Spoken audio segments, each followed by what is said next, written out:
Hey, it's Big Bob. How are you? And it's Saturday, July the 15th. I cannot believe that we've got to the 15th day of July this quickly. It's amazing. Talk about amazing. It's not as amazing as God's grace and goodness, but it is pretty incredible that we've already gotten to the 15th day of July. It's just, wow. Time to pay the bills and get on that bill pay. Today's word is being. And so it's beyond mask, it's beyond acting, it's beyond believing, it's beyond trying, it's beyond bootstraps, it's beyond the furniture. What about the furniture? It's beyond the furniture. So it's beyond anything. I think that Joel Houston, I just saw a beautiful interview with Joel, with Taya, Matt, and JD, and Joel is pointing out something that he's pointed out before. It's not a one-time deal. He said that the Lord will touch us beyond or beneath or past our mental ability to understand. And that he is a worship leader, the team, united as worship leaders, they understand that music and art have a spiritual and beyond comprehensible ability to touch our soul and to minister to us in a way that is just unspeakable. There's no reason to argue about it. There's no reason to try to. And it really touched my heart this morning when I heard Brother Joel Houston speaking in that in that way, because that touches me a lot. Because a lot of times I'm verklempt. I don't know how to explain. I'm not good at I tell my family, I say, I'm not a good talker. I'm not good at talking, but I just have a feeling, I have a sense. I have, there's a presence of the Holy Spirit that comes upon me, and I just know that I know what it is that I'm supposed to do and how I'm supposed to proceed. And it's beyond words, and it's beyond, and so if someone is very logical, if someone is, well, I've got to have the statistics, the statistical facts,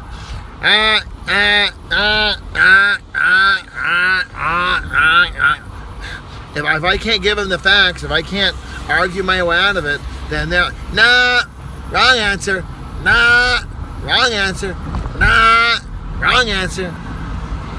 They're looking for statistical, they're looking for statistical, for logical, for the understandable, and the Spirit of God goes beyond that, goes into our being.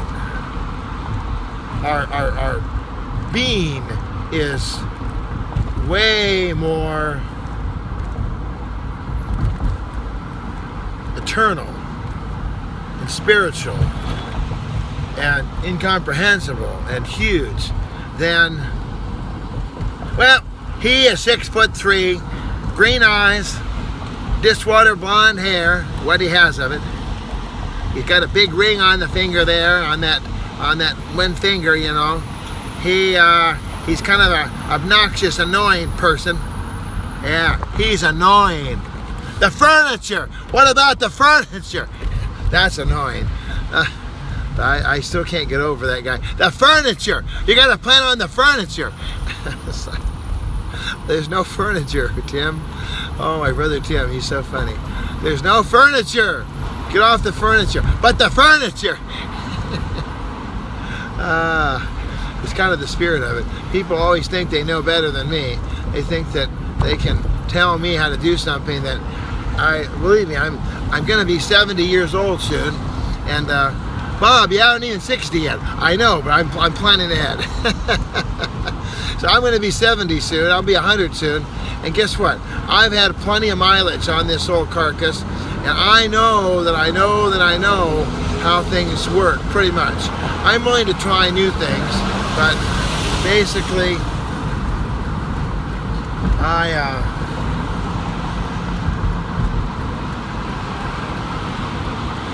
Oh, help us, Lord. Help us, Lord. Woo, doggy. So being. Our being is what's important, not our doing. I think that's the analogy that Jesus was talking about. I think I just got a revelation or little words from the Lord to understand the parables that Jesus was teaching. Remember, Jesus was saying, he talked about the man on the road that was down, and the good Samaritan. The Samaritans were hated people, but the Samaritan stopped. The presence of the Samaritan, even though he was a Samaritan, even though he was a hated group, even though he was someone that the Jews didn't have anything to do with, his being, his presence was to have love and compassion. And then Mary, her sister, there at the feet, her being, her presence was what knew that this was the time to just be with Jesus. She knew, she sensed that even though it's normal and typical and every day to have the fruit punch, to cut the little sandwiches without the crust, to do all that stuff for the guests. Believe me, when you come to my house, I'm on the griddle, I'm cooking, I'm chopping, I'm going. But the thing is that when Jesus came to the house, he didn't need the sandwiches. He didn't need the special fresh squeezed kiwi juice with a strawberry twist. Jesus was in the house. And the being with Jesus was what was most important. Being with Jesus. Being with that injured person on the road. The Samaritan knew that it was more important to be with that person on the road than it was to make it, to the temple on time and give the regular, and in the name of the Father, and he knew that was really, really important. And the Lord, must be a cigarette up here. Unbelievable. Good thing I left early. So today's word is being. And let me just talk to you kindly and just say that's our goal. And when I'm moving and breathing and doing my job, I'm getting more and more of a kind of a sense of how to walk in the Spirit. And it's funny because I've been with the Lord since 72, so I'm kind of getting a sense of how to walk a little bit better. I'm not good at walking. I'm a terrible walker. I'm a horrible Christian. I'm probably one of the worst people. I don't know why. Why are you even watching me? I just turn the channel. Go to Joel Osteen. Go to Judah Smith. He's a good one. Go to. I just discovered this Ryan Allen, I think his name, and it's a really huge, joyful black man. And I also got to see Reverend Kirkland Franklin. Wow, what a powerhouse he is. I got to see these people here recently, and I'm like, wow. Their presence, their being, that Mr. Allen, Reverend Allen, I don't know how he does it. He must weigh 600 pounds, and he's always on an L. It's like this. He leans all the way over, and he's singing in a form of an L. I'm like, how does he even breathe? If I lean over like that, I couldn't breathe. And this guy is singing, and he's just, and all that weight holding it up. I don't know how he does it. It's amazing. And I love him because he's got this. He's got this thing. He got the towel, and I love that. The guy is so cool. I love it. And obviously, it'd be better for him health-wise to lose some weight, but I think it's beyond that now. He's just gonna go ahead and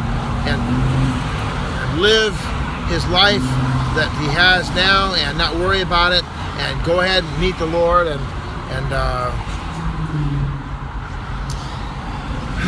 So being, how is being going to help you today?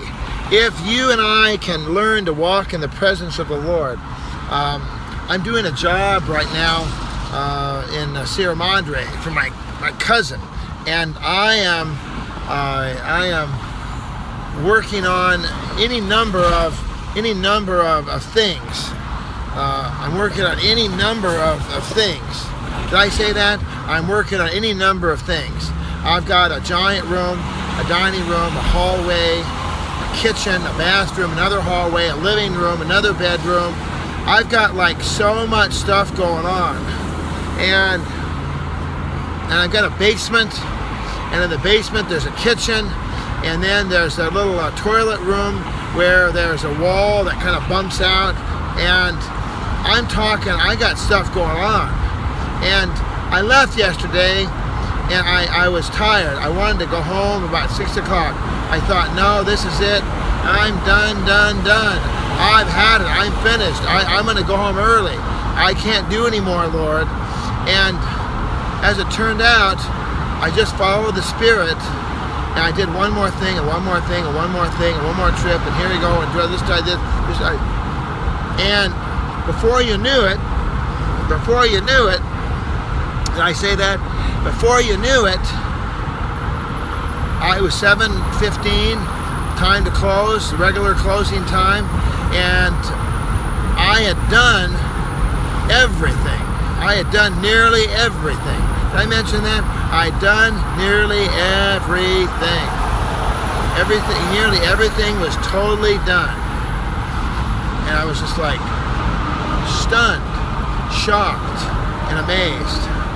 I was driving the GEM car a couple days ago, and I noticed that the car was suddenly amazingly healed, that the Lord had healed the GEM car. As I mentioned a couple times, it normally goes 25 miles an hour. That's the normal standard speed for the GEM is 25 miles an hour, and that's fine on city streets, because normally in the city that's about all you want to go. You know, even with a big car, you don't want to go too fast. So I love these people that they gotta be right on the bumper of the person ahead of them. They got nothing but gas, especially people in Arizona. See, Arizona people, they got the flatlands. They don't have anything but desert.